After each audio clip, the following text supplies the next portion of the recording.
how to adjust Siri volume on iPhone.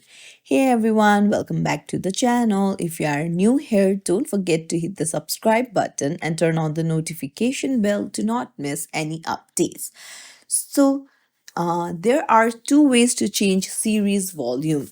So, the number one is when you activate the Siri by saying Hey Siri or holding the side button, then you can just press the volume up and volume down button while you're using Siri. This sets the volume only for Siri, not your ringtone or music.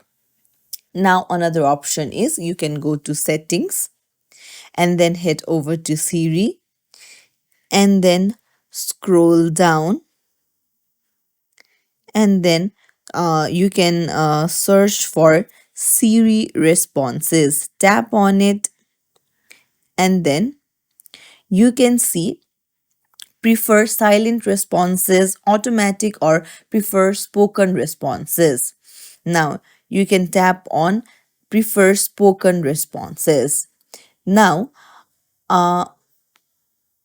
if you want some answers from Siri, then Siri will speak out loud for you.